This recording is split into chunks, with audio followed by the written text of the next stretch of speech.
Pharaon est assis sur son trône, ses conseillers l'entourant, tandis que Moïse se tient devant lui. Moïse déclare: « Je demande encore une fois la libération du peuple d'Israël. » Le refus du Pharaon résonne dans la salle.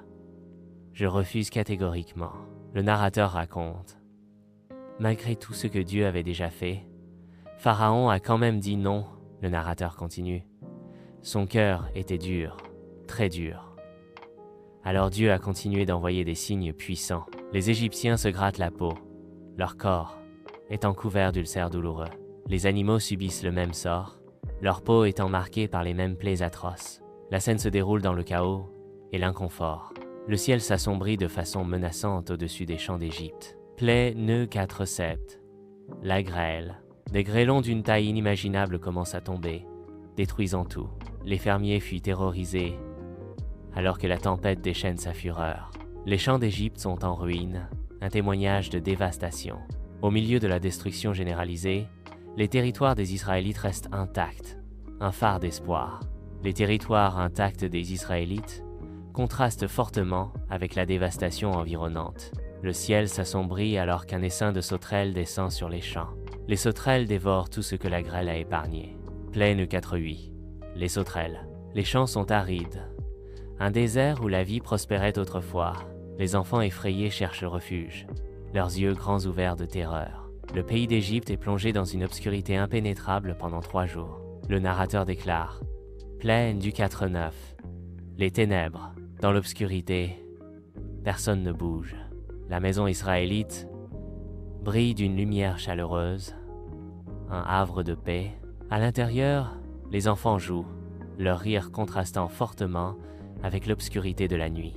Pharaon, visiblement agacé, appelle Moïse. La grande salle du palais du Pharaon est faiblement éclairée, de longues ombres dansent sur les murs hiéroglyphiques, et l'air est lourd d'une tension tacite. Pharaon commande: « Pars avec ton peuple. Mais laissez vos troupeaux ici. » La grande salle du palais du Pharaon est faiblement éclairée, les ombres dansant sur les murs couverts de hiéroglyphes.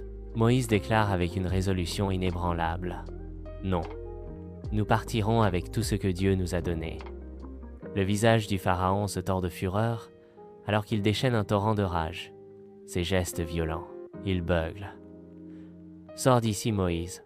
Si je te revois, tu mourras. » Dans la grande salle faiblement éclairée du palais du Pharaon, les ombres dansent sur les murs ornés. Moïse déclare avec certitude: « Tu l'as dit, tu ne me verras plus. » Moïse se retourne brusquement, son départ résonnant dans les couloirs silencieux, laissant Pharaon consumé par sa colère.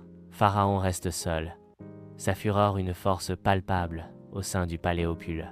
Moïse disparaît dans l'obscurité, laissant derrière lui une scène empreinte de silence et de suspense. Le narrateur déclare: « Fin de l'épisode. Dieu prépare la dernière plaie. » L'écran s'éteint, laissant le public en suspens. Une voix résonne dans l'obscurité. À suivre dans l'épisode 8, les Égyptiens se grattent le corps, révélant le tourment des ulcères. La grêle tombe, dévastant les récoltes. Les arbres se brisent sous l'assaut incessant.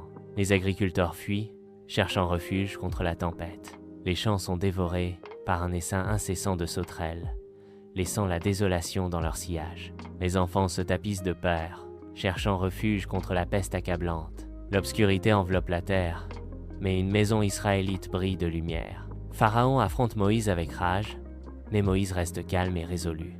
Moïse reste ferme, inflexible face à la fureur de Pharaon. Moïse s'éloigne dans l'obscurité. Le vent hurle, la grêle fouette et les insectes bourdonnent dans l'obscurité. Un silence inquiétant descend.